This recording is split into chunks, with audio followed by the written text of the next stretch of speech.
Good evening and welcome. I'd like to invite you to join me in a brief meditation. There are some cushions out here if anyone wants to sit a bit more comfortably and join closer. So we'll begin by tuning into our breath. You can allow your eyes to close if you like.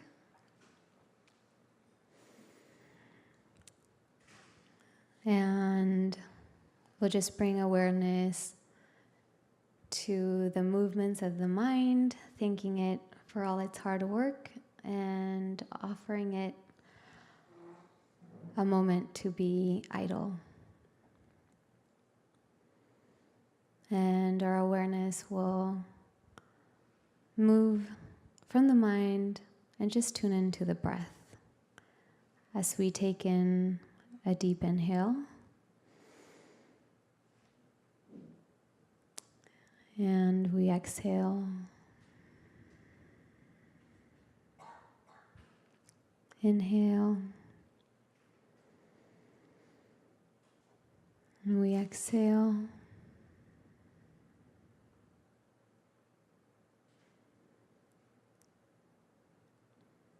You can go at your own pace, and if you like, maybe allow for a rest at the bottom of the exhale before you inhale again. And after you inhale, a rest at the top of your breath before you release and exhale.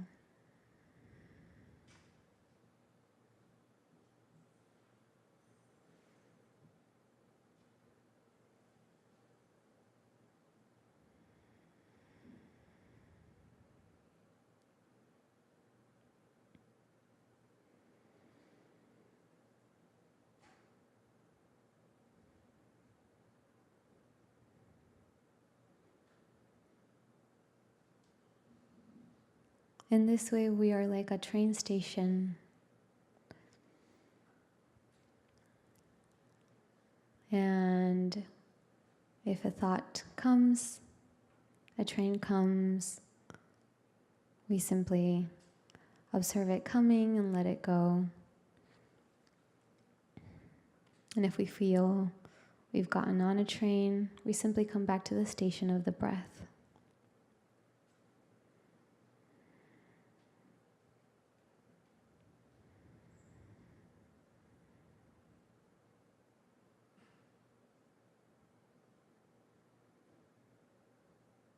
If you like, you can take your left hand and place it over your heart.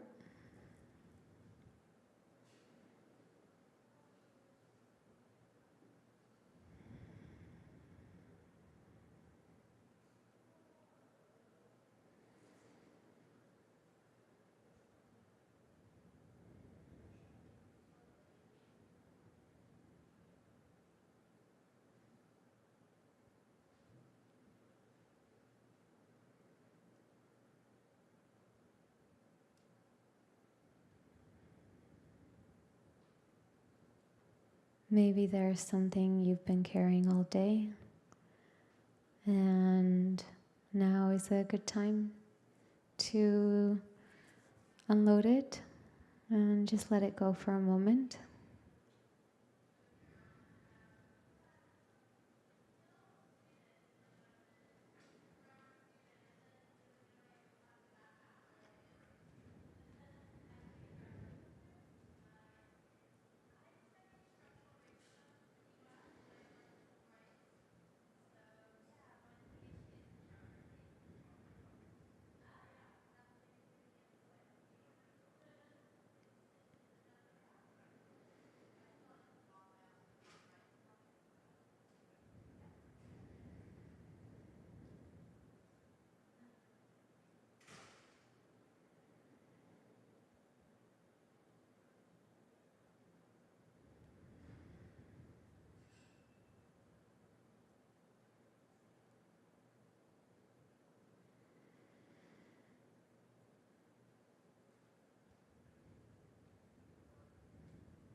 Your eyes can remain closed, and we'll be doing an Om together if you like to join in. Inhale.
As we take our final meditative breaths, I welcome you to offer gratitude to your lungs, your body, your heart, which works so devotedly to you at every minute of the day.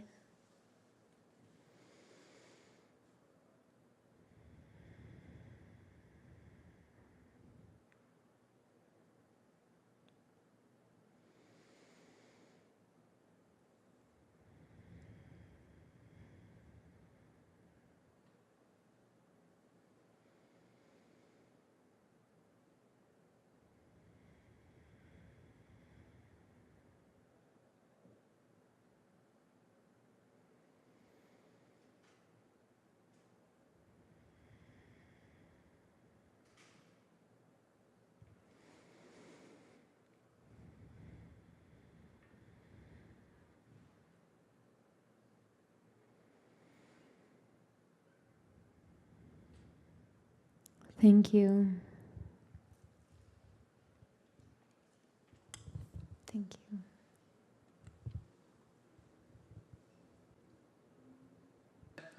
Hello everybody, my name is Hayden Stebbins, and I guess I am here to talk to you all about plants. So before we get into what I want to say about plants, I want to hear why you are all here. Because we're here in the middle of a city, and not as many city folks, I think about plants as people from elsewhere. So why don't we just go around, we'll start from this side, put some folks on the spot, and just kind of say why you're here. Like, what brought you to this talk today? I went on a plant walk recently, and I realized there's so many plants that grow around us, especially just like in the pattern on the sidewalk, that I have no idea what they are and what they're used for, and I want to expand my knowledge of that. Cool. So we got somebody who had a plant walk recently. Yeah, I think echoing that, plants are a really incredible way of connecting to mindfulness in a way that they ground us and what's around us. So learning about what tools to connect to what's around us is amazing. Cool. So we got somebody who has found the kind of mindfulness aspect of plants, which is something that I'll speak a bit about later.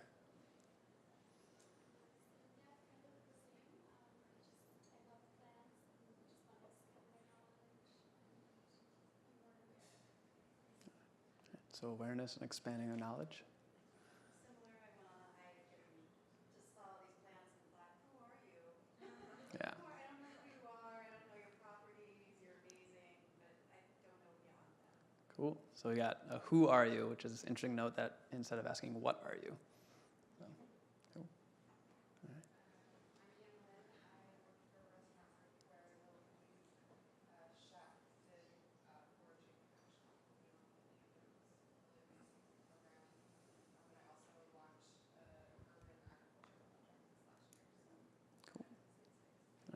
So urban agriculture and foraging.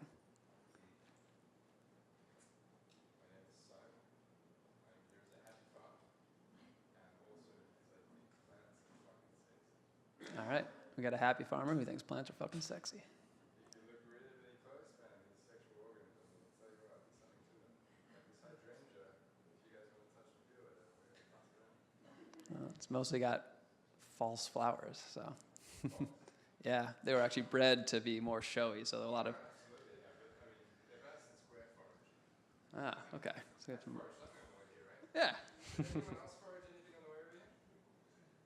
Just checking. Taking away one of my questions I was going to ask. All right.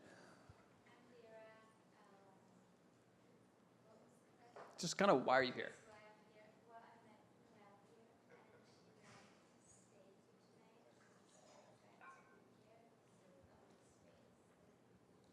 Cool. Checking out the space. I am Noelle. I'm involved with the Assemblage designing the food and beverage program in Cafe. But I'm very interested in tonight's talk because my undergraduate degree is actually in Portugal Pharmaceutical Management. I have certification in pharmaceuticals in addition to my kind of study of Ayurvedic medicine. Cool. So we got somebody who. Studies herbs often and also plants often in the capacity for All right. Cool. So fun. Yeah. I'm Noelle's mom. I don't have another name. My name is Carolyn, and I didn't know anything about plants until I met Noelle's dad, who actually said this is new. Mhm. And then we were able to have a lot of urban planting grow things up in Connecticut. Hmm. And I guess it was a little farm. So anything you put in the ground goes. And it's a paradise today. Cool. My name is Ryan. I'm here because I'm typical here. I am one of the co-founders of True Leaves Floral. It's a new burgeoning project in Brooklyn where we're farmer florists. So we grow our own flowers from seed to base. And we make edible flowers as well. So very happy to be here. Cool. Let me jump up here. My name is Dagmar, and I grew up with gardening, and I hated it. It's a necessity. I grew up in East Germany, and I have to say, organic. I mean, all organic because we had to plant stuff. There was nothing to buy in the stores, so I grew up hating it because the garden was work. And I have to say, I had it in my mind, and I think it's really lovely now. My parents still have a garden, and I'm so happy when I go back. I love plants and I love flowers, and that's why I'm here. Cool. So even though plants are work, they still kind of planted the seed. Yeah. And I got to where I am partially through laziness, so we'll talk about that a little bit more. Hi, I'm Sander, and I wanted to learn more about plants as a means to connect back to nature. All right. So plants as a connection to nature again. Yeah, so if you want to speak in the microphone. Nope. 1, 2, 3. There we go. Hello. Hello, hello, hello. My name is Jihei, and I am a biophile. I love nature. I am a public school art teacher, and so I want to learn from nature so that I can teach my students the patterns that has created the world, and I want to use the elements that I will learn from you today for next week's lessons. So Great. I am going to put a lot of pressure on you and maybe ask a lot of more questions. So I have many expectations from this lecture. Great. Thank you. Well, maybe I'll have to follow up and do a guest lecture at your public school. Hi everyone, I'm Heidi. I work with the Assemblage team. I'm grateful to be here. I tend to kill plants even though I love them. They don't love me back, I think. I love them to death, I think. But I'm here to learn, and I have such an admiration, and it's so inspiring for me to be around it. I just wish that I could be more talented in their space. But I'm going to pass the mic on to our other members. Hi, my name is Miguel, and I'm here because I have a deep desire to connect with nature, and I want to learn more about it. Hi, my name's Aki. I don't study plants. I'm a neuroscientist, but I am very interested in my own introspection. I've noticed that plants have like a sacred feeling that I'm really interested in exploring. Maybe, yeah, we can talk about that too. Yeah. I'm Josie, and I guess I'm here. I like the idea of a session on plants in the middle of New York City. And I actually had a very beautiful walk today in Central Park, and I feel like I just want to always be deepening my relationship with things that are green and alive. Hi, my name is Erin. I actually grew up in the mountains of upstate New York, so I'm very familiar with plants and trees and all of the greenery. I think my interest just kind of stems from living in New York City now and realizing how many people don't appreciate plants, or they don't understand that sacred energy you speak of, or just the overall energy that they have. And to highlight your point, how some people have the ability to make plants flourish where others may or may not. I've always found that very fascinating as well. No, that's the thing. I feel like some people try so hard, it just doesn't work, and other people don't do anything, and it works. It's just a very interesting thing to me. Thank you. My name is John McCormick. I'm a medical technology executive. I'm here because the topic is fascinating.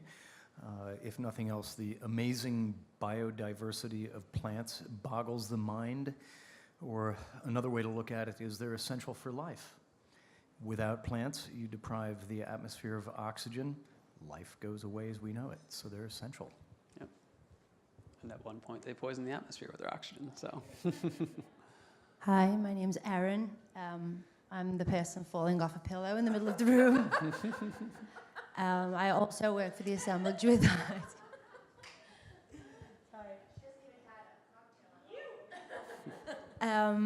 I work at the Assemblage also with Heidi and the lovely Noelle. I hear your mum's in the house. Hey! I'm here because I want to find out more about the plants and how to look after them in the space, and I also love them.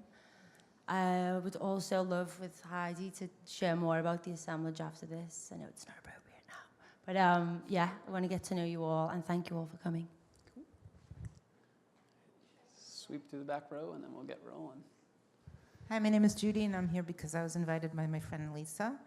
I'm a hairstylist, and I love things that grow and have movement and take different form and shape, and I just get inspiration from plants. Thanks. Lisa, and I love plants, and I was curious to see this space and to see what all's going on here. And I'm interested to meet you, and I want what a biophilia is. So, or maybe I have it already or something like that. Hi, my name is Giselle. I love plants. I'm surrounded by plants all the time, but I love the beauty of them. Not only that, but also the spiritual properties that sometimes they have. So it's their meanings and their purposes sometimes. So that's why. My name is Yolanda. I love the place. I love the plants. Beautiful plants. Great. All right. And we have two folks who walked in last minute. So we're just saying just what brought us here today. My name is Brandon. I'm, I guess, a new member of Assemblage, Mike. And yeah, looking forward to meeting everybody and joining the community. And it seems like we're talking about plants. Yep. Right place for that. I also am a fan of plants and curious what we're going to talk about. Yeah, big fan of that. Yeah. I'm Mike. I'm a guest of Brandon's here, and I'm just excited to get exposed to topics that I otherwise wouldn't have without having been part of Assemblage. So. Cool. So I grew up in Connecticut, and I was always interested in the environment. And I initially went to college up at Cornell for kind of green economics and looking at how we can use capitalism as a means for good. And I really thought that all you had to do was convince corporations and companies that you can still make money while being environmentally friendly. You can still do amazing things and not have to have your profit depend on the destruction of the environment. My junior year at college, I went to a full year abroad to India, Tanzania, New Zealand, and Mexico on a program called Rethinking Globalization. And as you might expect, going on one of those trips, I didn't come back quite the same as when I left. I realized that food and agriculture and access to land are the basis of everything. Throughout the trip, we were focused on indigenous populations and how they were being impacted by globalization and capitalism and climate change. So in India, we were the Adivasi. In Tanzania, we were the Maasai. In New Zealand, we were with the Maori. And in Mexico, we were with the Zapatistas. So it just really opened my mind to a whole different way of thinking, because if you don't have food, if you don't have good food, if you don't have access to good food production, who cares what your form of economy is? If you can't feed people, that's when you really run into trouble. And I realized that we are really headed on the wrong path with our food production. So after I got back to the States, I took as many classes exploring that as I could at Cornell, and then right after that went over to England to Schumacher College and did my master's in sustainable horticulture and food production. And I was really interested in food forest gardens over there. And now food forest gardens, for those of you who aren't familiar, they are essentially looking at the forests and the ecology and structure of a forest and trying to mimic that as a means of production for food, fodder, fiber, fuel, and some other F for human use. And quickly, I spoke about laziness earlier a little bit, I realized that most of agriculture is trying not to grow certain plants. And I just was wondering, what are all these plants that we're spending so much of our time trying not to grow? And the first plant that really called out to me was stinging nettle. And my second encounter with stinging nettle was actually over in India. And I was walking up a path in the Garu Valley and was one of the first white people there in 10 years. And just casually ran my hand through a plant, and immediately my whole hand was on fire. And all the kids standing on the balcony next to where I was just started laughing at me because they knew exactly what kind of plant that was. So for the next 3 days, my hand was numb, and that really got my attention that way. So I was over in England looking at what are these other plants that we're trying not to grow, and the first one that I thought about was stinging nettle, because stinging nettle grows all over England. It is everywhere, and a lot of people hate it. A lot of people want to get rid of it, but other people eat it. They dry it for the winter and use it in their soups and use it as tea, as a nutritional tea. So here you have a country that is traditionally cold, wet, and really hard to grow in. And those are the stereotypes, but they're also pretty darn true. And yet you have this plant that is edible that grows everywhere despite their best efforts. So I found a study during one of my papers that looked at the nutritional value of the top 25 vegetable crops grown in Europe. And then they had paid to have about 8 of the most common edible edible garden weeds analyzed for their nutritional value. And I saw that nettle was on there, and nettle had really high measurements of most columns. So I wondered what would happen if I took the highest value of each of all of the crops and made one super crop, the most nutritionally dense crop you could possibly grow based off the highest values of all the crops you do grow, and compared that to simply nettle. And nettle came out with higher measurements in every single spot except for vitamin A and carrots. And vitamin A in carrots is not technically vitamin A, it's beta-carotene, which your body has to convert into vitamin A. So here you have a plant that grows everywhere that can sting you with the same chemical compounds that ants use to sting you, that we're trying to get rid of, yet it's more nutritious than anything that we're growing in its place. And this really just blew my mind, and I just had to dig into that. So I came back to the States, and I eventually ended up down in Western North Carolina with a man named Mark Williams, who runs an online bio-donation course called botanyeveryday.com. And I'll come back to that later. And he is an ethnobotanist, or somebody who studies the human uses of plants. And he goes around and teaches as many people as possible about plants and their identification by plant family. And through that year, I really just learned more than I ever could have learned at any other teaching institution. Just really learning by doing, working with these plants, doing plant surveys for people, teaching people about foraging and cooking and fermentation and making different meads and all these other different kinds of drinks out of plants. So I did that for a year. And one of the big things that Mark would teach about is that plants exist on a spectrum. There are edible plants, there are poisonous plants, and then in the middle, there are medicines. So he would focus on the foods, what you can eat, and the poisons, what you don't want to eat. But then there was this whole middle picture that I really wanted to get more of a grasp of, just because I love to learn more things. And it just frustrated me that I would say, here's this plant, here's its ID. It's used for medicine. Medicine is a very broad category. So I went back to Western North Carolina and went to the Eclectic School of Herbal Medicine with Thomas Easley and Matthew Wood, and just spent the full year doing clinical herbalism. So seeing clients for a wide variety of issues, and Thomas is a little bit of a masochist, and as soon as we started seeing clients, he would contact his medical doctor friends and say, hey, do you have any clients you can't figure out, chronic issues that you just have no idea what's going on?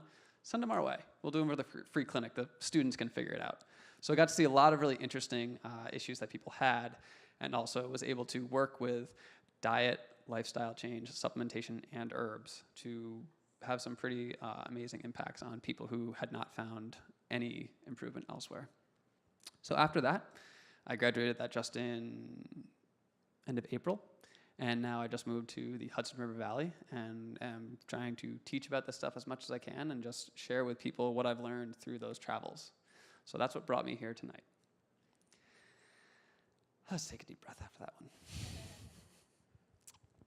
So I mentioned before, or a lot of people in the audience here mentioned that they're here because of their connection with plants, kind of that spiritual feeling that you get when you're near a plant. And a lot of botanists have this term called the green wall or the great green wall. And it's used to describe how people view plants before they start learning even one plant. So when we walk through the world, kind of, since we're in the city, we can use the kind of a similar thing. When I'm walking through the city, I notice buildings are around me, and that's about it. If I were walking with somebody who studies architecture or a builder, they would notice tons and tons of other things. Well, the same thing goes with plants. When you walked here, how many plants did you ID on your way here? Anyone shout out? 0. 5. Okay. Anybody got more than 5? I didn't even identify any because I was just walking here. But plants tend to be just the background, and most people here didn't know any of them. But once you start to learn even one plant, it really just opens up this whole new world. So when I was writing my dissertation, or thesis, whatever you want to call it, for my master's, I was trying to answer the question, what can foraged food add to the sustainable food production discussion?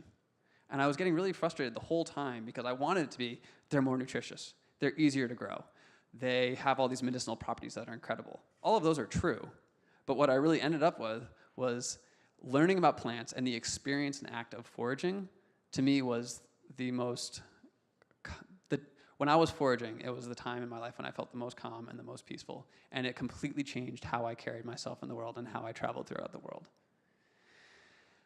So when I first wrote that, I thought it's kind of ridiculous, it's not sciencey, it's whatever, but I think that really is the most important thing, and a lot of people here touched on that tonight. So one thing that I mentioned is that learning just one plant is really important. And one of my teachers, Mark, teaches plant identification by family. And the reason that that's important is because there are tons and tons and tons and tons and tons of plants out there. There's about 300 to 500,000 plant species. And of those 300 to 500,000, there are about 200 plant families that grow in the temperate world, where it gets hot in the summer and cold in the winter. And of those 200 plant families, about 30 of them are pretty common. I usually say if we walked a mile that way, a mile that way, and a mile that way, we would find a member of each of those, but since we're in a city, you'd have to walk a couple more miles. But point being that there are now fewer plants that you have to remember, and of those 30, there are 8 that are really common. So you go from having to remember tons of individual species to now just learn a couple simple things about a couple different plant families, and you can figure out a general idea of what's going on with those plants. Yeah. It's in the Arctic. Yeah. It just flooded because they had unseasonably warm temperatures and the permafrost melted. It's not gone, but it almost flooded in a place where we never thought it would unfreeze. Anyway, sorry, continue. Did you have a question with that? Oh, is it? It's safe for now, but I mean, they didn't predict it was going to melt for God knows how many years, and this winter you had like above freezing temperatures in the Arctic, and it melted. So that's why I think that learning about plants is really important. We have a lot of things going on in the world that we have no idea what's going to happen.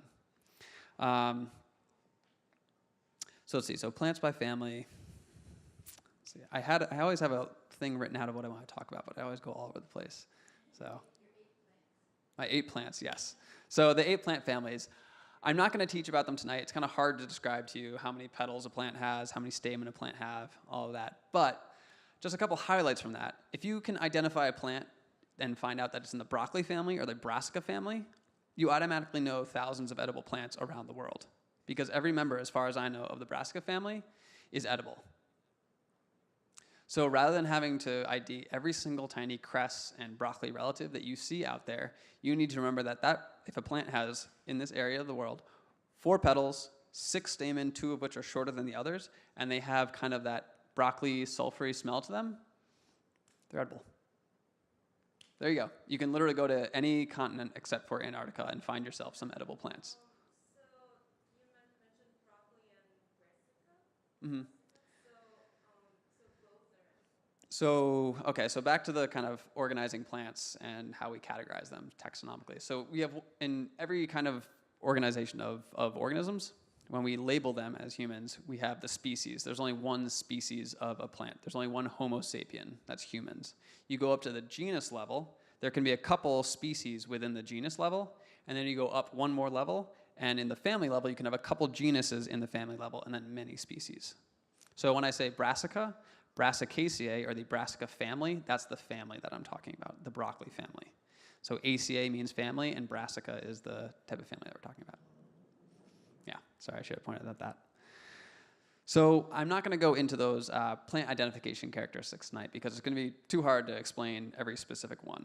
But I just want to get across the point that if you do want to start learning about plants, learning plants by family is amazingly, it just will jumpstart your learning so quickly. I had a question earlier about what's one thing that you can do living in a city to get to know plants more. And I'm really glad that we had a meditation right before this because the one thing that you can do is basically have a meditation with a plant. I'd mentioned that Great Green Wall, and if you can pick one place in a park or one plant to always go back to, you can start to notice how that plant changes over time. And this inherently will change your perspective of plants from this is just a thing that's there and sometimes it's brown, sometimes it's green, sometimes it's flowering, to really seeing it as it changes day by day. And you start to see that plant as an individual. And once you start to see one plant as an individual, just be careful. You might not be living in the city anymore. But it really does, as soon as you learn that one thing, as soon as you start to connect with one plant, it really does change how you view the world. So I'm going to jump to, no, I'm not going to jump to that. Yes. Yes, so I wish I had my bag of books right here, but I didn't. So there's a book called Botany in a Day, and it goes along with my teacher's course, Botany Every Day, and it breaks down plants by family. It's missing the holly family because it's written by Thomas Elpel, who lives in Montana, and they don't have hollies up there, but other than that, I think it's pretty complete. So if you get Botany in a Day and then do that online course, you can jump in whenever you want. You can look at the courses for free by donations. Mark puts a lot of work in that, so he appreciates the donations. But yeah, Botany in a Day is a great way to learn those plant families. Yeah. So start small. When you're looking at the world of plants, start small. Figure out what you like. You know, if you find a spiritual connection to plants and they ground you, go find a plant every day. You know, as you're walking to work, just try to notice the different plants that are growing through the cracks. Dandelions are the most amazing plant in the world. And I hesitate to say the most because there's so many other ones, but dandelions are incredible, and they grow all over the city. And oftentimes herbalists will say, or some herbalists say, you know, plants grow where they're needed. And you definitely see this in a lot of places like New York. So I mentioned that dandelions grow in cracks all over the place. I wouldn't recommend going and eating a dandelion, but has anybody ever eaten a dandelion? Grew up eating dandelion. Where'd you grow up? In Illinois. So they. Yeah. Anyone else eaten them before? Just the leaves? Yeah. What do they taste like? They're bitter. So anybody know what the bitter flavor does to the body? It doesn't create bile, but stimulates the release of bile. Anything else? Bitter can signify that there's some antibacterial properties of a plant. It's not necessarily so. but that can be a sign of it. So I want to touch on that stimulating bile. So do most of our foods taste bitter? Do we have bitter in our lives very often? You know, even in the English language, bitter has really fallen on hard times. And I'm going to directly steal this from some other teachers like Mark and Frank Cook. But bitters in the English language has fallen on hard time. Things leave a bitter taste in your mouth. It was a bittersweet ending. You fought to the bitter end. Why is bitter such a bad thing? And then you look at our agriculture, and we've tried to breed plants to be larger, to have larger starchy stores, to have a lot of carbohydrates. We have refined flours, we eat sugar, we eat sweet things. We've kind of had this drive towards getting away from the bitter. And I think it's kind of reflective of our culture. We want things that make us feel happy. We want things that make us feel good. We hide death at funerals and in graveyards, and we don't embrace them in our daily lives. We put our grandparents into old folks' homes. We kind of push away the bitter and embrace the sweet and the young. We also fetishize youth in our culture and all that kind of stuff. So, back to bitters. So bitters really have been bred out of our food. You know, even something like lettuce. Why do we eat salads at the beginning of a meal? Fiber, could be. Yeah. Most greens that we have in salads are bitter. If you have wild arugula, it's bitter. Dandelions are used in salads. Yet we bred lettuce. We have butterball lettuce. We have romaine lettuce, which is glorified water. We have all these different things that we have bred, even the ones that are specifically supposed to be bitter, we bred the bitterness out of them. So when the body encounters something that is bitter, it starts off by producing more saliva. Saliva is one of the first stages of digestion. Your stomach acid production can be increased. It will stimulate the release of bile, which helps to digest fats. And it can also stimulate your migrating motor complexes, which are what push food down your digestive tract. And migrating motor complexes only really start about 3 to 5 hours after you've eaten your last meal. So if you're snacking all day, you hardly ever have these migrating motor complexes coming. So when you take bitters, it stimulates digestion. And also, one thing specifically with dandelions is that it is used for issues of the liver. And when you have a really high carb diet, a really over-calorie diet, you start to get something called fatty liver, or if it's in extreme cases, non-alcoholic fatty liver, or alcoholic fatty liver, which is basically where the liver is producing so much.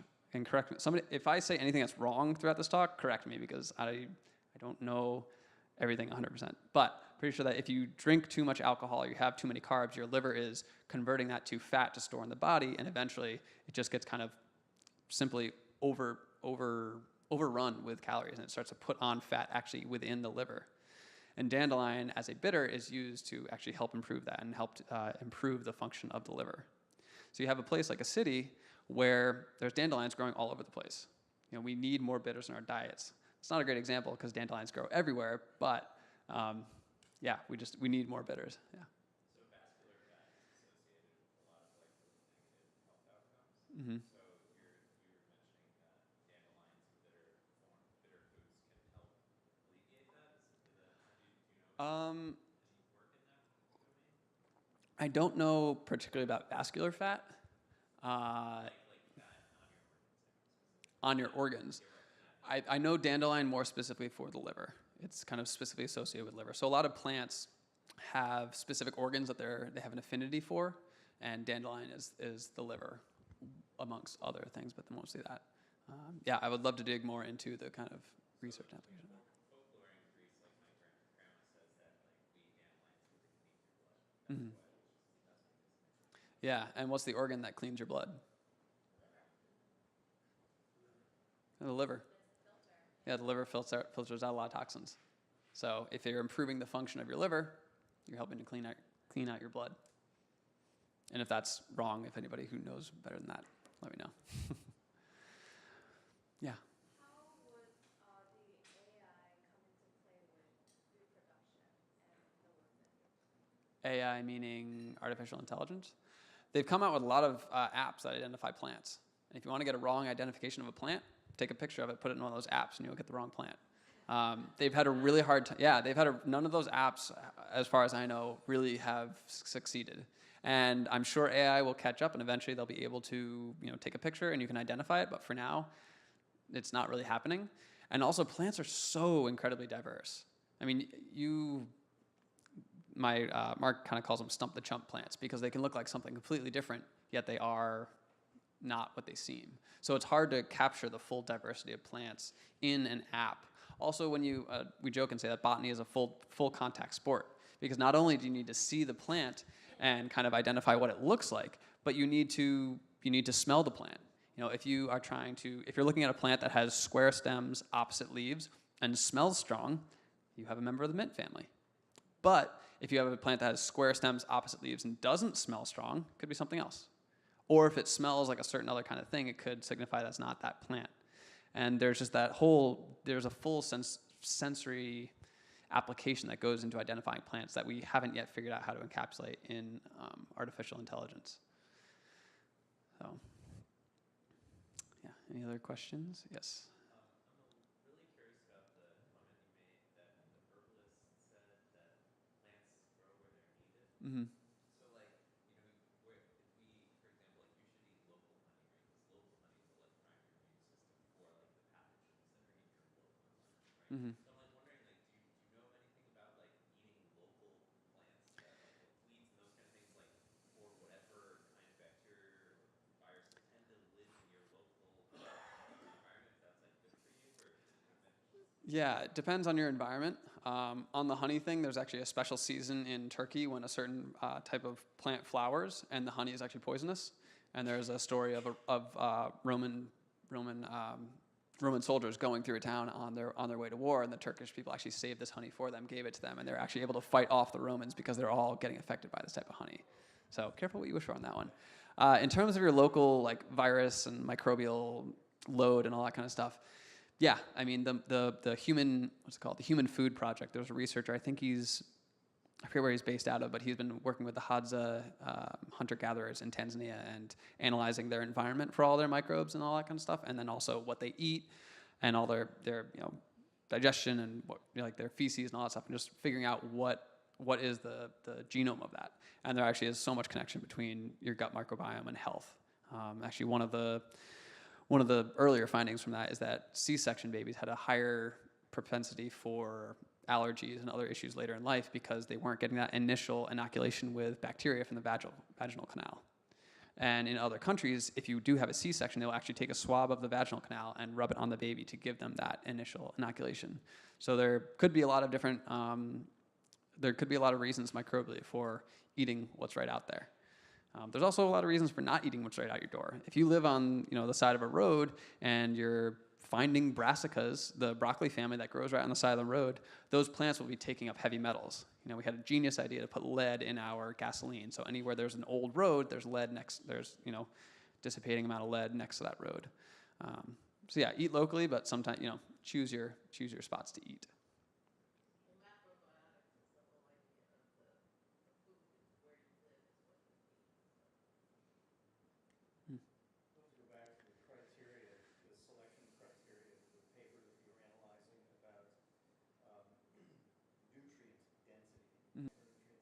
Yeah, I don't. They just did like kind of like what you'd see like as a nutritional panel, general analysis. I didn't see where they gathered the plants from. So if they gathered nettles in like some old growth forest, it's gonna be way higher than. In,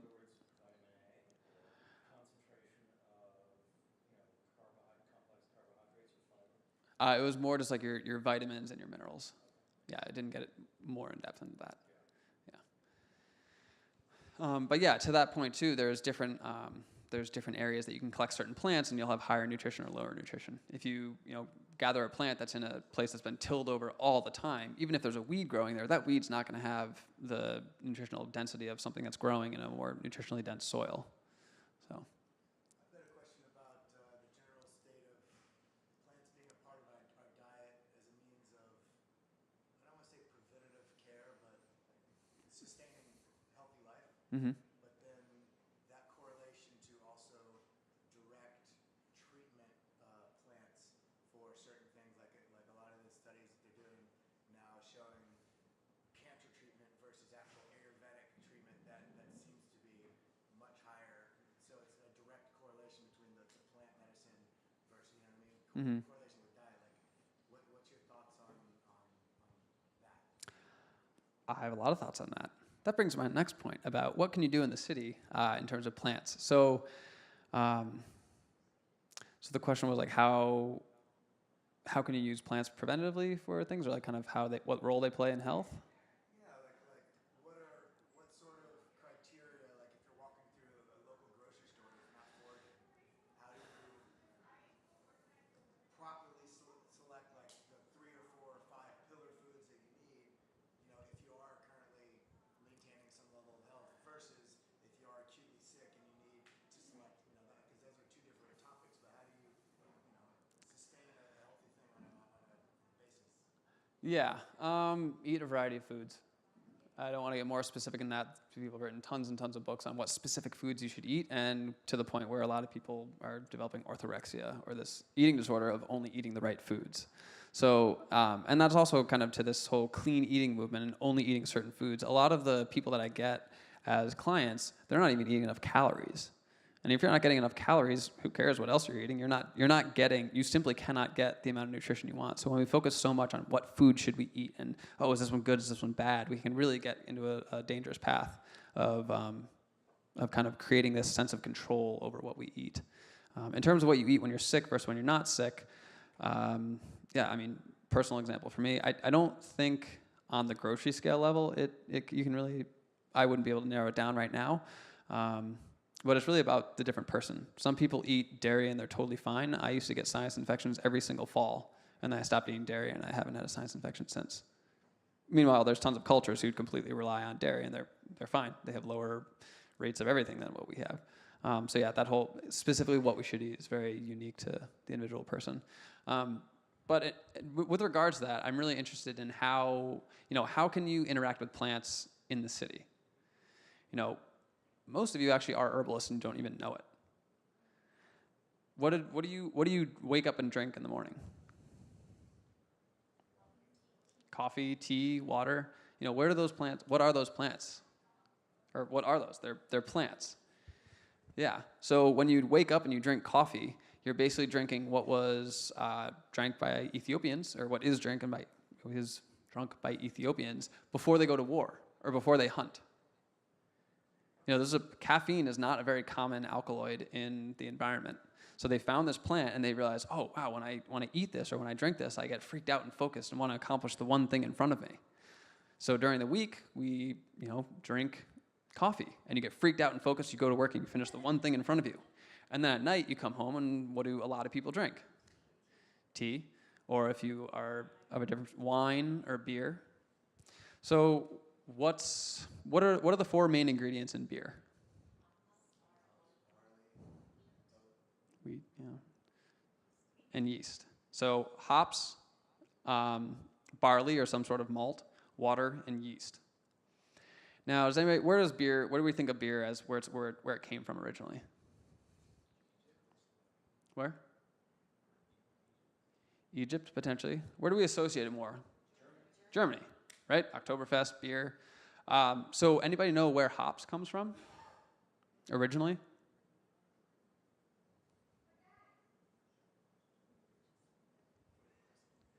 It comes more from Asia and China.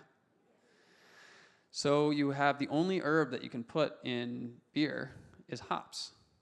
Now that was made, I think it was like something along the lines of the Bavarian Beer Purity Law Act or something like that. And it was in the 1500s. And it all of a sudden said, you can only put hops into your beer. That's the only herb that you can put into beer, those 4 ingredients. Now, why would you say in, 500 years ago when transportation wasn't all that easy that you could only use a plant from an entirely different country in your beer? Somebody might have known a politician, said, hey, I got a good source for hops. Let's make it so everyone has to buy it. What other reasons might you do that?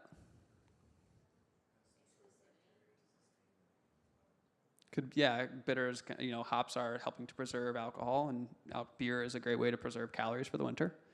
Anybody know what plant family hops are in? Yeah, either Cannabidaceae or Cannabaceae. So hops are in the cannabis family. What are the effects of hops on the body? It can kind of Yeah, it is estrogenic in some senses. Yeah, when you drink beer, I mean, past a certain point, like you're kind of like mellowed out and chilled out, right? And it's, hops in the same family of cannabis. Cannabis generally mellows you out. There's different strains that do different things, but in general it does that. So you have this plant that now is the only plant that you can use in beer in Europe, and it mellows people out. And it was roughly, I don't have my timeline straight, but it was roughly around a similar time that coffee was coming up into Europe. And also around the time when there was a lot of privatization going on. Land was being taken away from the commons, and people were being forced to do jobs that they didn't necessarily want to do. And you have these plants, these herbs come in, one of which makes you freaked out and focused and want to finish the one thing in front of you, even if you don't want to do it. And then the thing that you have at night, which in 1500s in Europe, a lot of what they drank was alcohol because the water wasn't so great to drink. So you had to ferment it to get rid of a lot of those bacteria. You come home and you have something that relaxes you and kind of causes you not really to question things, and things feel nice and fuzzy. Whereas before this time, we were putting tons and tons and tons of different herbs into plants, or into alcohol. And one of those plants was something called, well, not necessarily, let me back that up. Everybody ever heard of absinthe? What's the active plant in absinthe? Wormwood. Anybody know the binomial for wormwood? It's Artemisia absinthium. So I mentioned that when you go to the species level, there's only one plant in there. But if you go to the genus level, there's multiple plants in that area. And there are some other artemisias that are pretty common around here. One of them that's not common around here, but is commonly used, is white sage. So everybody ever smudged a room using white sage? If you want to use more of a local version of that, eastern red cedar is what was traditionally used in this area because white sage doesn't grow here. There's also another plant that grows all over the place called Artemisia vulgaris, which is mugwort. So anybody know what mugwort looks like? Yeah, some people do. It's got green tops of the leaves, whitish bottom of the leaves, and has a very, very toothed leaf. Anybody know where to find it? Everywhere, as the gesture back there went. You can find this plant everywhere. And when I first heard that herbalists say that plants grow where they're needed, was when I was driving back up to Connecticut from North Carolina. I was driving through New York City. And on the side of the road for miles at a time was mugwort. And it's kind of cheating because mugwort grows all over the place. But when I first noticed this kind of thing, I was driving through one of the most linear thinking kind of productive cities in the world. And can anybody take a guess as to what mugwort's effect on the body might be, considering some of its relatives? Dissociative? Not quite. Calming, yeah. Kind of mellows you out. Has anybody ever gone and gotten acupuncture? You ever gotten a moxa stick? That's dried mugwort. Has anybody ever created sleep pillows out of mugwort? So mugwort, one other use for mugwort is it's a really volatile, it has a lot of volatile oils. It smells very strongly. And mugwort is traditionally used to encourage more vivid dreaming. And even just the smell of it can kind of bring this forth. Now, it works about 50% of the time. Sometimes I have people who have a strong reaction, other times I don't. But the plant itself is causing kind of very vivid dreams and kind of more nonlinear thinking. The dreams are kind of, they show you what you need to see and not necessarily what you want to see. So you have, in this very linear thinking world, a plant that comes up and says, hey, you should sleep more. I made mugwort tea for one of my forage and feasts and kind of put it in my water bottle without thinking about it the next 2 days. I was exhausted during the day. And I realized because I was just drinking this sedative for 2 days straight. So you have New York City where people just don't go to sleep, and you have a plant all over the place that says go to sleep and also dream really vividly. And when you have those kinds of dreams, you remember them because they are realistic. So it's kind of saying, follow your dreams and allow yourself to get rest. Where did I come from that one? You can hook yourself up. Mugwort grows everywhere. I would recommend, if you are going to make mugwort tea, make it at a time when you don't necessarily have a big thing the next day, because it can. I said it kind of, in my experience, it causes you to dream what you need to dream and not necessarily what you want to dream. So if you're really stressed out or there are things going on in your life that you need to address, it'll bring that up. And sometimes that can cause, not the most restful sleep. But it is sedative. I had a friend who was at a forage and feast who was really type A, like always doing something. And after my forage and feast, she got home and just kind of hung on the couch. And 6 hours later, was just on the couch and totally fine with it. And she realized, like, she kind of snapped out of it. She's like, why am I doing this? And she realized that was because she had that mugwort tea. And it kind of chilled her out for a while. So, yeah. Oh, definitely. I mean, if you look at any place that's not really managed is going to have a lot of mugwort often. Back to kind of where mugwort came from. Anybody know why you would call a plant mugwort? What's the first part of the plant name? Mug. What do you put in mugs? Tea, beer. So mugwort was traditionally used as one of these herbs that were put into beers. Yarrow is another plant that was traditionally put into these beers. Apparently, yarrow caused a really, really intense drunk that was not the kind of the sedating drunk, but much more lively and kind of non-linear thinking drunk, almost hallucinogenic, as you would with wormwood. And that was another one of these plants that was used very commonly.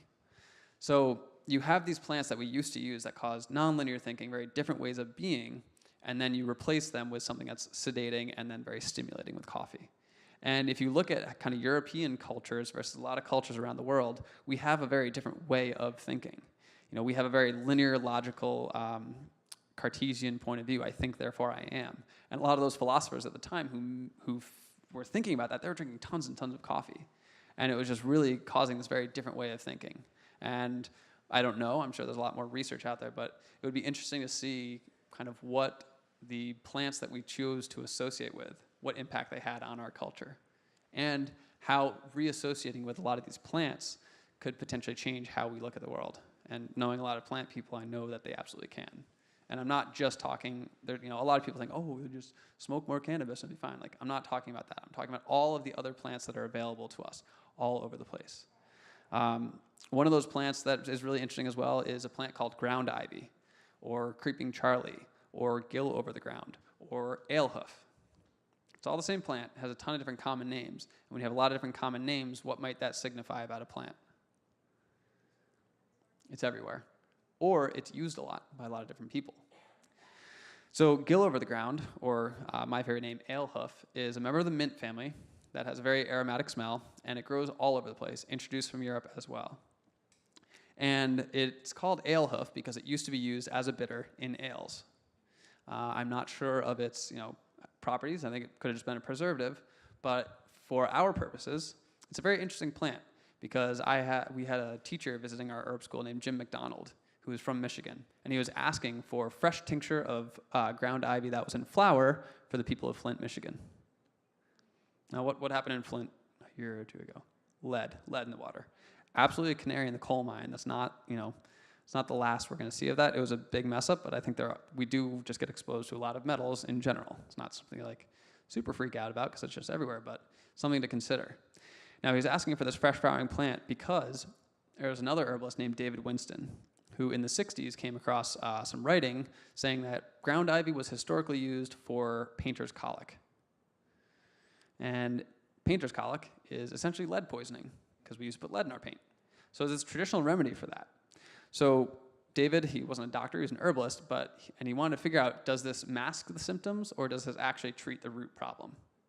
And he finally had a client that came to him and had lead poisoning. He asked, is it okay if we try this on you? The guy was also seeing doctors, and they were monitoring his serum levels of lead and also his urinary levels of lead. And they gave the person ground ivy. Urine levels of lead spiked, serum levels started to drop. So this plant is, there's not a lot of research around it. It's just a few case studies, but there's a lot of potential for this plant to be addressing some of the big issues that we have, especially with our water systems and living in cities and living in places where we have distributed tons and tons of metals. Now, that's not to say ground ivy is now the panacea for metal poisoning. I think often in the kind of natural world, we have a quick reaction to try to find the one thing that's going to save everything or the one thing that's going to work, or we hear something and we want to just have everybody do it. But I think it's really important to bridge the gap between herbalists and people kind of looking for new different things and also having it rigorously tested. Figure out, does this actually work? Are we seeing, a decrease in lead levels in the body? Or is the lead residing in the bones still in there? But you have this plant growing all over the place that can potentially help with blood levels in the body. Yeah. I studied anthropology at Columbia, and one of the courses I took, we did a course on ancient Eastern medicine. And I wrote this whole paper that completely confused my mind with the world of medicine, being the whole bit, especially in the Western world, this business of medicine that's completely diluted our understanding of, in this way, treating ourselves with the natural world. So, being that we were speaking now about alehoff and mugwort and these other things, is there any sort of resource or location or anywhere to understand better the difference between these actual plant things you can address by plant that have some sort of, that work in some way versus folklore or versus just like eating like snake skin because it's Yeah. medicine store or whatever, Yeah, I mean, you've got to find a good herbalist. There's a lot of herbalists, but you got to find a good herbalist and somebody who is, rigorous in their study, has seen a lot of clients, or has worked with somebody who has done that. Thomas Easley is my teacher. Is all about finding the scientific studies, scouring PubMed, seeing what is the modern research that's backing up a lot of the claims that we have, or looking at his own experience and saying, oh yeah, this plant had it here, it worked. Has it worked multiple times? Talks to many other herbalists, they've had experience with it. And just kind of that, there's not a lot of research going into a lot of plants. There's probably like a dozen herbs that would pass the amount of like rigorous study that you need for a pharmaceutical, just because, okay, dandelion traditionally used to treat diabetes and fatty liver. Okay, I'm gonna do a lot of research on that, spend a ton of money to do a double-blind placebo trial, see if dandelion's gonna affect fatty liver. How do I sell that? There's no money in herbalism. Ask any herbalist. There's not much money in herbalism. So it's really hard to find kind of the Western standard for these plants. So it's really about, be thorough with your own research, and really you got to tune into yourself. Again, back to that mindfulness. There's placebo effect is roughly like 30% success rate. So it's hard. Oftentimes we can convince ourselves that we're getting better, which awesome. Use the placebo effect to your advantage, but also don't use the placebo effect in a way that would then cause you to promote something that's not going to necessarily help somebody else. But yeah, it's really just having that ability to discern what's real and what's bullshit. All right, good. Okay, and heavy nettle. Anybody have any other questions? Yeah. I have 2 questions. Yeah. So the first question is, who came up with the name Artemisia absinthium? Because Artemis is the god back in, I don't know, Greece? Greece. Yeah, god of hunting. So who was the person who came up with the name? Yeah, so in terms of naming plants, Linnaeus created the binomial nomenclature situation. So that was kind of like 1800s was when we started to have all these binomial plants. And there were common names before. There's tons of different languages of, often saying what the use of these plants are. And unfortunately in the States, incredibly unfortunately, there was an active extermination of, Native American culture and knowledge of these plants. A lot of people who were able to use these plants as medicine were pursued and killed. So we've lost a lot of that knowledge here of what were the common names that Native Americans used. And if the common names do still exist, I don't think that many, this is speaking out of line, but I don't think that many Native Americans would want to come out with that name. All of a lot of their culture has been intentionally stamped out. So if they are still there, it's really hard to find that. So in terms of who made up any Latin name that you hear, that's a scientist or a taxonomist who named that plant. Probably was named Artemisia absinthium because Artemisia, not sure why, but kind of Artemisia is kind of like also like food of the gods a little bit as well, or is it just? Oh, ambrosia, right? That's a different plant. So something to do with Artemis inspired whoever named it, and then absinthium because it was traditionally used for absinthe. A lot of plants, the species is officinale or officinale because it's the official plant that was used by doctors in Europe. Vulgaris or vulgar, the common plant, is the one that was used by the common people. So. My second question is that you mentioned about the spectrum. So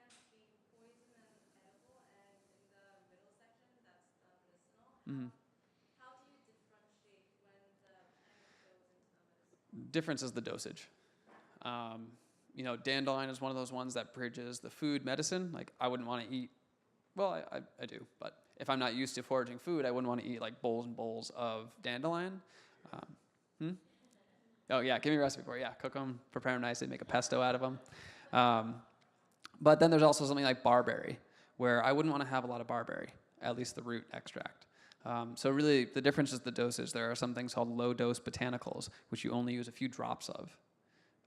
A lot of them can be lethal if you use too much. So those in 10 drops are kind of this middle ground. Give somebody 50, you can kill them. Yeah, I mean, that's, you know, there's one of the ones I'm thinking of is,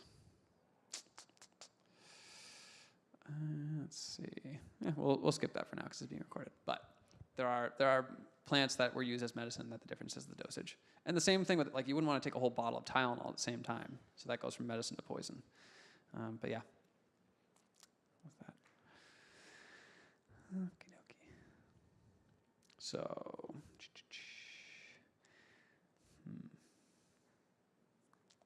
sorry, it's kind of hard to keep track sometimes with questions where we are. All right, so what can you do? Somebody before asked me, like, what can you do in living in the city to associate with plants? One of them is find that one place, go back there, and just visit that plant.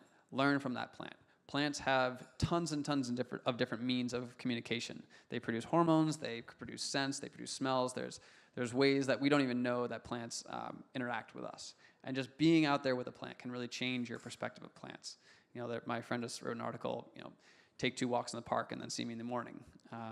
There is significant research showing that just exposure to green and nature and all that kind of stuff reduces anxiety, reduces stress, can just do a load of good for you.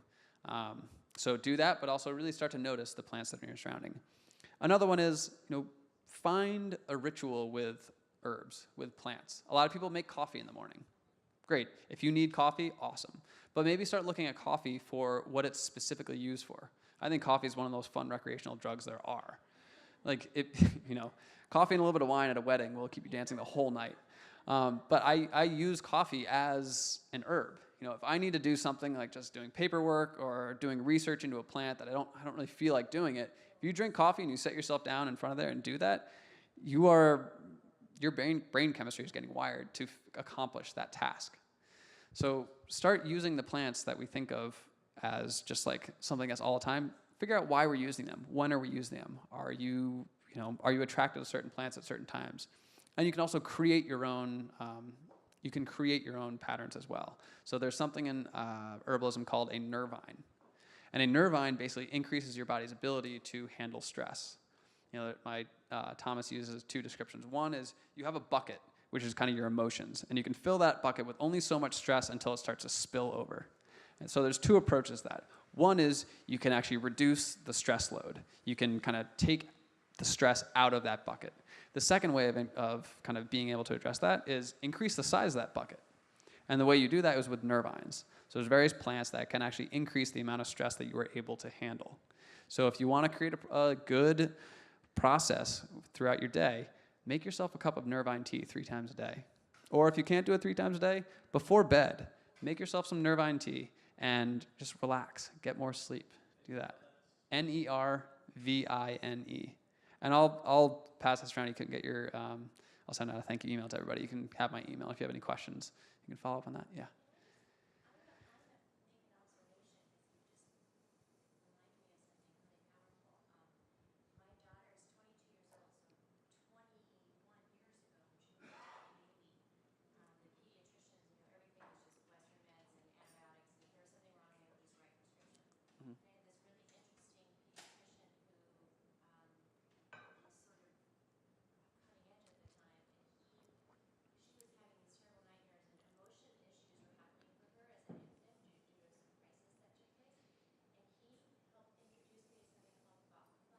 Yeah. And this is a brand. I think it's a brand, but it's the essence of the star of Bethlehem and all these different mixes that he would put together for her, like a little remedy. Mm-hmm. And the nightmares went away. Like emotionally, it literally went away like within 3 or 4 days. I saw it with my own eyes. Yeah. It went away. And to this day, she's at UC Berkeley. If she's stressed over papers or something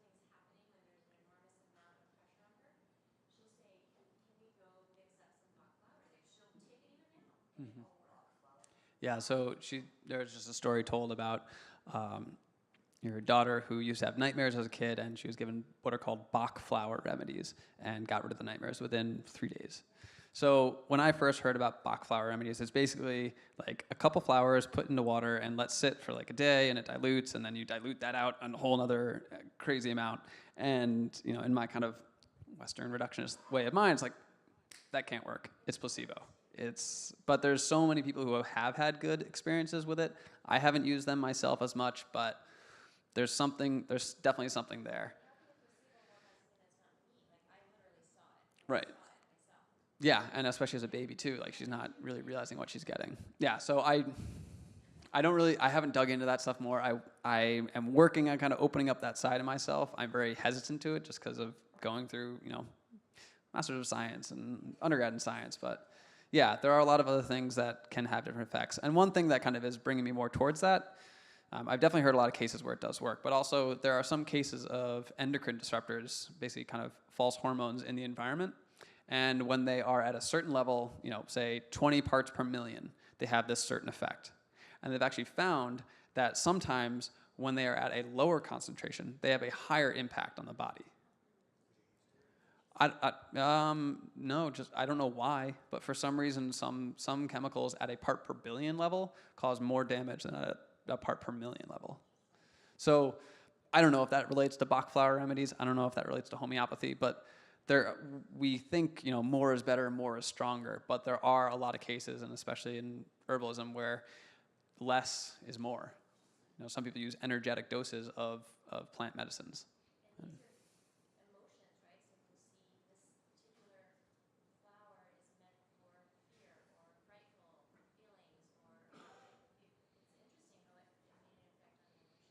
Yeah, and there's another plant called blue vervain that you would think more is better, but my teacher uses it for stiff-necked, tight-shouldered list-making overachievers who can't give themselves a break. So perfect candidate right here. But yeah, blue vervain. But so a lot of people could use that. A lot of people working, especially if you're at your computer and your neck starts to get a little stiff and you're tight and then you're getting a little agitated, it can really help. And it's more of a low dose kind of thing. It's called a shuddering bitter. So it actually, you take it, it's so bitter that you're just like, whew.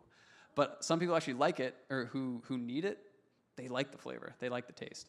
And he's had some specific cases, only a handful, and this is only a couple cases, and I'm not saying that's going to work for everybody, but he's had a handful of cases where children with Tourette's, in one dose, has wiped it out. One of the 4, it had to be 2 doses, because then they went to a wedding, they were starting to get agitated from another kid, it kind of came back, and then a couple more drops, and fine. So I don't know what the mechanism is from that. I'm not saying it absolutely works. I'm just saying a couple examples of some of these, smaller, obscure remedies that have interesting impacts that we don't really know how they work at all. So, yeah. Mm-hmm. I think it's skullcap is for that. What else? St. John's wort. A lot of people think of St. John's wort for kind of depression or really bad depression. It's not. If you have chronic depression that can't be treated, like St. John's wort's not going to do jack. But for kind of mild depression, for seasonal affective disorder, I've in my own use found it's pretty helpful. Also, St. John's wort can interact with other medications. It uses the same CYP450 pathway in the liver. So if you are on any meds, either just don't use St. John's wort or work with an herbalist who knows herb-drug interactions and figure out what you can and cannot do. But yeah, so that, and yeah, chamomile, ginger, and also, we talk about nervines and all these kind of plants that can help us, but also give yourself more time to sleep. Give yourself an hour a day where you're not working. Go for, get some exercise every day if you're not already overstressed, and as long as you're eating enough. Eat enough calories. There's basically when you don't eat enough calories, your body thinks that it's starving. So you get stressed, your adrenaline goes up, your cortisol goes up because your body wants to stimulate itself to go find more food. So if you're always eating too few calories, and I don't mean to call out women, but in our culture, it's like you should be thin, you should be fat, you should be all these different things as a woman, but we never say what it is. So you go all over the place, and I just have had so many clients come in and they're stressed. And it's like, okay, do you drink coffee in the morning? That can kind of help with it. The guy can kind of cause anxiety. Do you eat enough food? And if they take a food journal, I'll often like put that into a calculator, and there's not enough calories there. So I'm not going to give you skullcap or milky oats if you're not eating enough. And that's a really complicated subject. It's, you know, I'm not blaming, like, well, I can blame like advertising industry and our general culture, but like it's not the person's fault at all. It's such a systemic cultural thing. So yes, there are certain plants that you can use that do that nervine thing, but also it's the whole picture. Herbs are not going to fix everything, although they can fix a lot of things. Yeah. What am I eating tomorrow?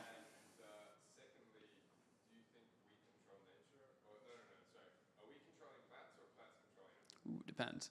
A little Michael Pollan action over there. What I'm eating tomorrow, I'm going to be going back home and having fermented pancakes, and then I call them, they're like idlis or dosas, but they're not actually idlis or dosas. They're basically fermented rice and bean cakes. And then I don't know if I'll have any forage food tomorrow because I just moved to a new spot and haven't really figured out the locale. But yeah, I do a lot of fermented foods because you can do or fermented grains because you can eat a decent amount and it tastes delicious. And if you want those recipes, I can send them out if you give me your email for my listserv. But yeah, often I have some leftover spice bush and sassafras and birch tea that I made for a forage and feast that I did the other day. I have another version that's ground ivy, lemon balm, bee balm, and something else. So yeah, there's a lot of, that comes to my other point of, you know, not only is it spiritually fulfilling to get to know plants, but also we are missing out hard on a lot of the different organoleptics and biocompounds that are found out there. You know, most people how much, the next day or two, count how many different species of plant or species of anything you interact with your food. And then look at the number of plants that are available out there to eat. It's sad how few plants we eat. And also that comes another point of like foraging. Not only for me did I pursue foraging because it was just really interesting and engaged me, but also when you eat foraged foods, you just feel completely different. Like it's this buzz that you get. And there's also certain plants that, like, if you work with them, you can get very interesting different states of mind because we're used to, you know, our legal drugs are caffeine, nicotine, and alcohol. So we have like buzzed on the outside but calm on the inside, and then just like calm down after initial buzz. But then you have all these other plants that take you all different places that are not necessarily, they're not like, you know, hallucinogens or whatever, but they just make you feel differently. And one of them is nettle. Nettle tea, one of my friends described it as coffee without the jitters. You just get this kind of focus, and colors are brighter. And it's just this really interesting plant that can be dried and powdered and used in the winter. Yeah, so what am I eating tomorrow? What was the second part of the question? Oh, yeah.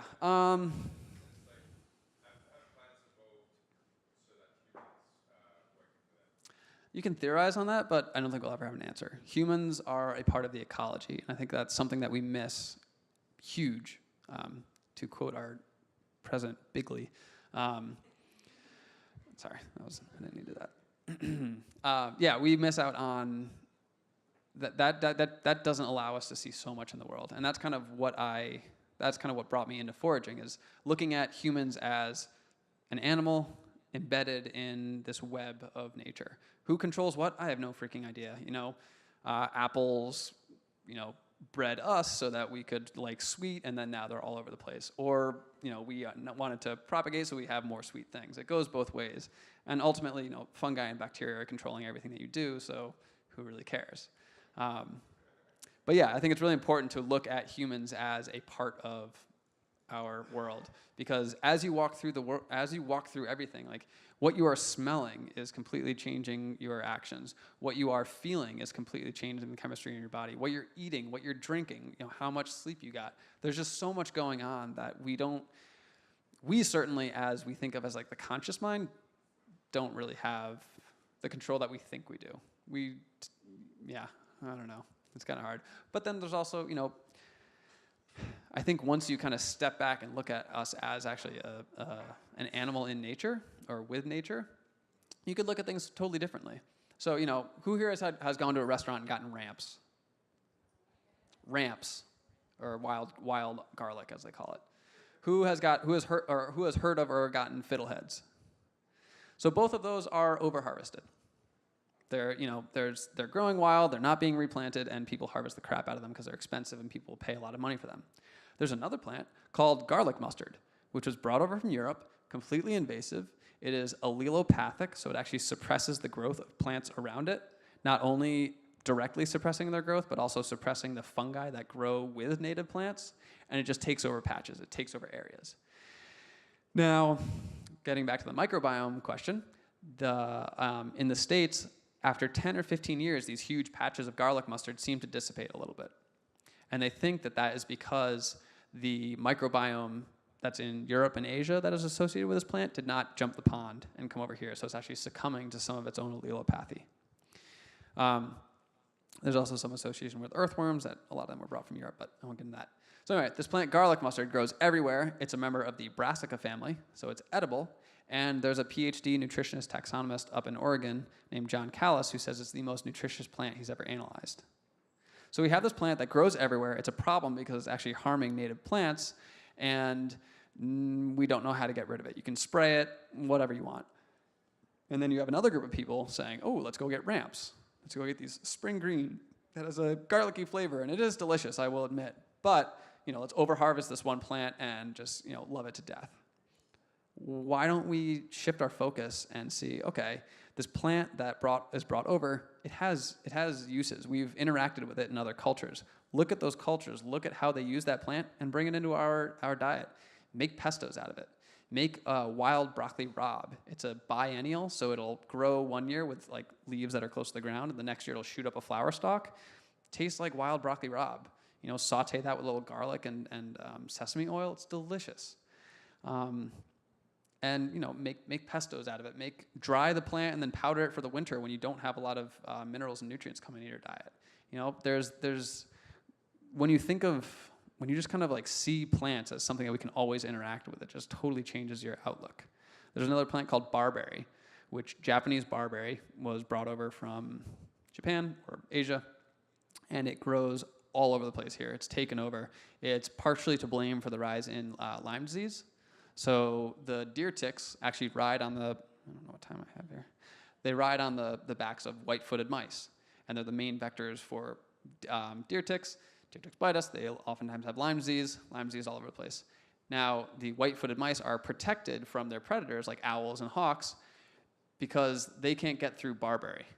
Barbs in barberry, they have tons of thorns, so they actually protect the mice. The population explodes. Okay, so some people are like, how do we get rid of a barberry? It's this terrible thing. We have to spray it. We have to manually remove it. I don't know what to do. Well, look over to Iran. There's tons of research using the barberry fruits for treating acne. So I mentioned the liver responding to bitters. So the liver is basically what creates most of the cholesterol in your body, and cholesterol is the basis of hormones. So if your liver is not functioning properly, your hormones can get wonky, and then you can get skin problems.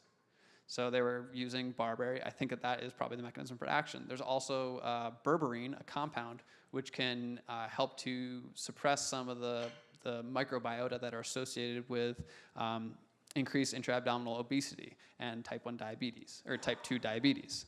So you have this plant that is causing the rise in Lyme disease that can also treat some of the worst, herbs can't treat because I'm not a doctor and I can't prescribe or do any of that kind of stuff. But it can historically help with certain issues that we find very commonly in our culture because of how we eat. So create an industry around that. I really want to start harvesting a lot of these plants and making them into medicine, getting them to more people, and using the plants that are our problems as solutions. So things like barberry, I said ground ivy, mugwort. A lot of these invasives have very specific medicinal uses for them or edible uses. So I think, do we control nature, or does nature control us?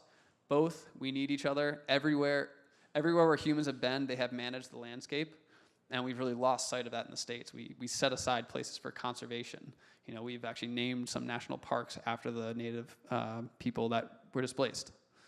So they used to manage those areas. My dad told me a quote from a book. They brought a First Nations indigenous person back to the Tetons after they had set it aside and protected it as a park. And they asked, what do you think of this? He said it looks unkempt because they had managed it for the thousands of years. So, I think we really need to bring back this ethic of working with the land and being with the land. And there are a lot of conservation organizations basically hold large tracts of land that are full of invasives. And we need to find ways to get herbalists in there, to get entrepreneurs, to get people in there to work with these plants, to create economic opportunities, to bring these plants back into our culture, and to we can improve our lives and also improve the land around us by really working with these plants. So, how's that for a pitch? I currently just moved up to New Paltz, but I am frequently around here. My parents still live in Connecticut. I do a lot. One of the main things I do is a forage and feast. So I'll actually take people on a plant walk. I'm much more animated. You get to see the plants, feel the plants. This is a new platform for me, so sorry if it's all over the place, but I do that, and then we actually cook a full meal at the end of that and share it. So keep your eye out for those. Yeah.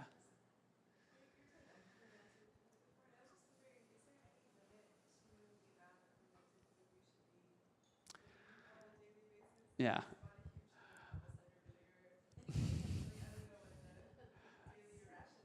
Yeah, I mean, if you have sensitive teeth and your enamel's not super thick, don't drink a ton of apple cider vinegar. It's really acidic. It depends on the person. Some people have histamine issues. Some people can't handle some of the chemicals that are created with fermentation. And also we like to find something and have tons of it. So kombucha, oh, this is delicious. Let's have bottles. Apparently kombucha was used as like a little sip a little shot once a day or something like that. I know 2 cases of people who were staying at a kombucha place and drank kombucha the whole week and got kidney stones at the end of the week. Does kombucha cause kidney stones? I'm not saying that at all. But you have 2 cases where they were overdoing something that is traditionally used as a medicinal food, and you pay the price. Maybe. I don't know if that was why, but yeah. So how much fermented food should we have? Depends on the person. Your ability to handle fermented foods can change over time based off of a lot of different things I'm not going to get into here. If you want to talk to me after about that, we can. Moderation.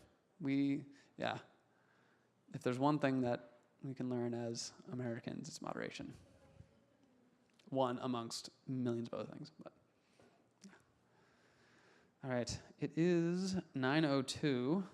I think that kind of conservation speech can kind of be my end thing. But I just wanted to kind of say thank you for coming out here. I hope that you learned something. I know it was a little bit all over the place. Sorry for that. And if you have any questions, please follow up with me. And one last question, yes. How can you help me? I'm just starting off teaching about this stuff. There's a lot of things I have learned over the past years, and I really, my biggest Achilles heel is wanting to do all of them, and then I don't do any of them because I just want to do all of them. So just get interested in this stuff. Ask me questions about plants, ask me questions about fungi, ask me questions about herbalism. I was meeting with somebody earlier, and we were looking at what are some of the potential uses for the fruit of coffee beans, because there's so much stuff that is just excess that can't be used. I'd love to talk to you about that after.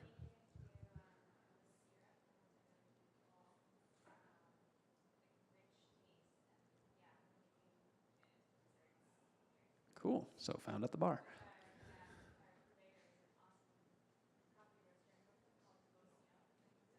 Nice.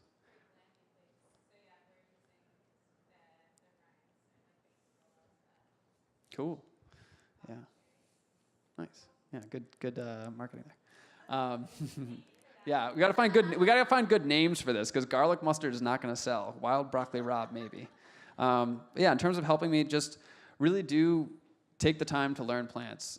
Look at your own interactions with plants and just see what happens. I can't tell anybody here what they should be doing or where they're going because everyone's totally unique.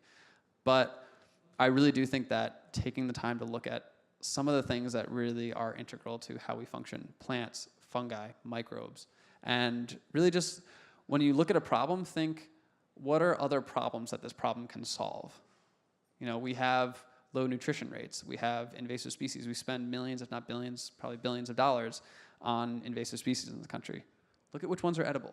Look at which ones are medicinal. See if we can match those up. We have more irrigated lawn in this country than irrigated corn. How is anybody in this country not eating enough vegetables? It's ridiculous. And there's a lot of underlying economic and, historically racial and like tons and tons of reasons that these things happen. But just start looking at what are some of the problems. Where do I spend my, what are some of the problems that can be solved with other problems? What are some of the things that I do that are not productive that could perhaps be productive? So say mowing your lawn for 2 hours a week. What if you tended a garden for 2 hours a week? There's other, like looking at the nutrient cycle in terms of like human waste and what happens with that. That is a whole another talk I'm not getting into, but basically we have a one-way cycle of, farm to plate to toilet to ocean. That's why you can't swim in the Long Island Sound half the time. But yeah, I'm just starting out with this. If you have any other places that want to have something like this, or preferably a plant walk that's outdoors or anything like that, I'd love to teach there. I'd love to talk. Just put me in touch with people, network, be open about this stuff, talk to other people about these kinds of things, and just start asking your friends if they know what that plant is right there. It really annoys the hell out of them, but it's really fun to be able to show off and be like, hey, I know that thing. Do you know what it does? Oh, yeah. There's a lot of different fun ways to get involved. But yeah, just stay in touch and keep on supporting events like this. Yeah.